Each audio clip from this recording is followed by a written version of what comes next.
Students வணக்கம். Exercise 1.1ல் 13th சம். Given A, B and C 3 matrix கொடுத்துருக்காங்க. ஃபைண்ட் a மேட்ரிக்ஸ் எக்ஸ், எக்ஸுங்கிற மேட்ரிக்ஸ் கண்டுபிடிக்கணும். such that AX equal to B, AXB is equal to C அப்படின்னு கொடுத்துருக்காங்க. இந்த கண்டிஷன் கொடுத்துருக்காங்க. இதை யூஸ் பண்ணி எக்ஸுங்கிற மேட்ரிக்ஸ் கண்டுபிடிக்கணும். எப்படி கண்டுபிடிக்கலாம் அப்படிங்கிற பார்ப்போம். பாருங்கள். ஸோ முதல்ல given condition A, X, B is equal to C. இதில் இந்த எக்ஸு தான் நம்ம கண்டுபிடிக்கணும். அப்போ என்ன செய்யணும், இந்த சைடு ஏயும் பியும் நம்ம கேன்சல் பண்ணணும். ஸோ ஏபி ரெண்டையும் எப்படி கேன்சல் பண்ணுறது அப்படிங்கிற பார்ப்போம். ஏ வந்து முன்னாடி இருக்கிறதுனால ஒரு மேட்ரிக்ஸை நம்ம ரிமூவ் பண்ணோம் அப்படின்னா அதோட இன்வர்ஸை மல்டிபிள் பண்ணால் அது கேன்சல் ஆகிடும். அப்போ ஏங்கிற மேட்ரிக்ஸையும் பிங்கிற மேட்ரிக்ஸையும் கேன்சல் பண்ணால் ஏ இன்வர்ஸையும் பி இன்வர்ஸையும் மல்டிபிள் பண்ணணும். ஏங்கிறது முன்னாடி இருக்கிறதுனால ப்ரீ மல்டிபிள் பண்ணுறோம், பிங்கிறது பின்னாடி இருக்கிறதுனால பி இன்வர்ஸை போஸ்ட் மல்டிபிள் பண்ணுறோம். அப்போ எப்படி எழுதிக்கலாம், ப்ரீ அண்ட் போஸ்ட்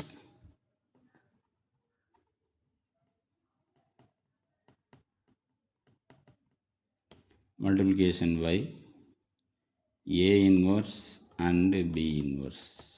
ஏ இன்வர்ஸை முன்னாடியும்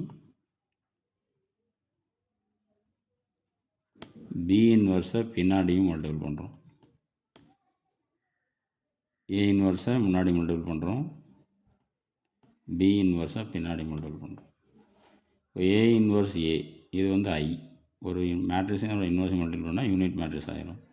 x B inverse B I, A inverse C B inverse, I into X X X into I X. So ஒரு மேட்ரிக்ஸை யூனிட் மேட்ரிக்ஸ் நோட்டோம்னா அதே மேட்ரிக்ஸ் தான் கிடைக்கும். ஸோ அதை இங்கே நான் எழுதிக்கிறேன். So A inverse C B inverse. இப்போ எக்ஸுங்கிற மேட்ரிக்ஸ் கண்டுபிடிக்கணும்னா ஏ இன்வர்ஸும் பி இன்வர்ஸும் கண்டுபிடிச்சி இதில் சப்ஸ்டியூட் பண்ணணும். ஸோ நான் இதை ஒன்று வச்சுக்கிறேன். முதல்ல ஏ இன்வர்ஸ் கண்டுபிடிப்போம். ஏங்கிற மேட்ரிக்ஸ் நான் எடுத்து எழுதிக்கிறேன். So matrix A 1 -1 2 0. ஏ இன்வர்ஸ்க்கான formula 1 by determinant of A into HA. determinant of A cross multiple பண்ணுங்க. 0 கிராஸ் மல்டிப்ளிகேஷன் நடுவில் ஒரு மைனஸ் வரும், இங்கே ஒரு மைனஸ் இருக்குது. So plus 1 2s are 2 is equal to 2. அப்புறம் HA கண்டுபிடிக்கணும். 2 cross 2 டேரெக்டாக HA கண்டுபிடிக்கலாம். இது ரெண்டும் பிளேஸ் மெயின் டயக்னலாக பிளேஸ் மாற்றணும். ஸோ 0 1 வந்துடும். ரிமைனிங் உள்ள எலமெண்ட்ஸ் இந்த ரெண்டு எலமெண்ட்டும் அப்படியே தான் இருக்கும், சைனை மட்டும் மாற்றும். இங்கே மைனஸ் இருக்கிறனால +1, இது +2ங்கிறதுனால -2. சரி, இப்போ ஏ இன்வர்ஸில் அப்ளை பண்ணுறோம்.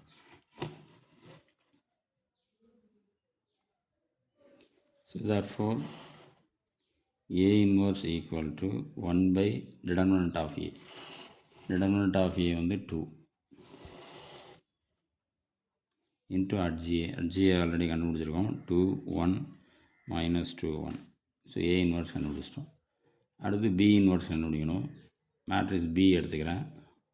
B is equal to 3 -2 1 1.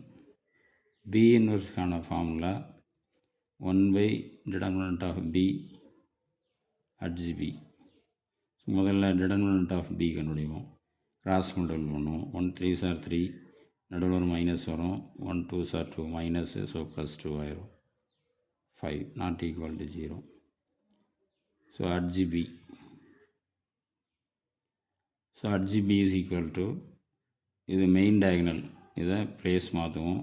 1 அங்கே போயிடும், 3 இங்கே வந்துடும். இது ரெண்டும் அப்படியே தான் இருக்கும், சைனை மட்டும் மாறும். -2 +2 +1 -1. Okay, next B inverse. B inverse equal to 1 by determinant of B 5. HGB 1 2 -1 3. Sir A inverse B inverse முடிச்சோம். இப்போ ஈக்குவேஷன் 1 எடுத்துக்கிறோம். So equation 1 X equal to A inverse. So A இன்வர்ஸுங்கிற நம்ம ஆல்ரெடி கண்டுபிடிச்சிருக்கோம், அதை எழுதிக்கிறோம். 1/2 0 1 -2 1. அடுத்து சி இங்கே நம்ம கொடுத்துருக்காங்க, அதை எழுதிக்கிறேன் 1 1 2 2. அடுத்து பி இன்வர்ஸ் இங்கே கண்டுபிடிச்சிருக்கோம் 1/5 1 2 -1 3. இப்போ இதை மூணையும் மல்டிபிள் பண்ணோம். வெளில உள்ள நம்பர் ரெண்டையும் மல்டிபிள் பண்ணிக்கிறேன். 1/2 × 1/5 1/10. இதில் 3 மேட்ரிக்ஸ் இருக்கிறதுனால நீங்கள் ஃபஸ்ட் இது ரெண்டையும் மல்டிபிள் பண்ணிட்டு இதோட மல்டிபிள் பண்ணலாம், இல்லை இந்த ரெண்டையும் மல்டிபிள் பண்ணிட்டு அதுக்கப்புறம் இதை மல்டிபிள் பண்ணலாம். எப்படி வேணாலும் செய்யலாம், எப்படி செஞ்சாலும் சேம் ரிசல்ட் தான் வரும். இப்போ நான் என்ன செய்யறேன்னா இதையும் மல்டிபிள் பண்ணிக்கிறேன். 0 × 1 1 0 1 × 2 2.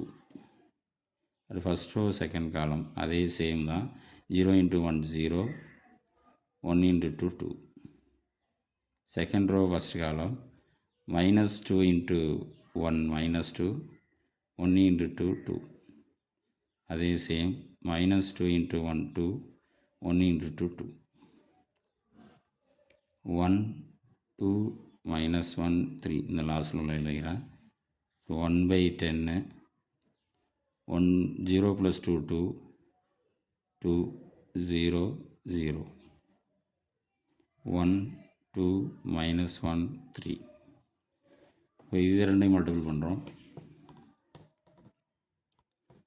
1/10 ஃபஸ்ட் ரோ ஃபஸ்ட்டு காலம் 1 × 2 2 -2 first row second column 2 × 2 4 1 3 2 3s are 6.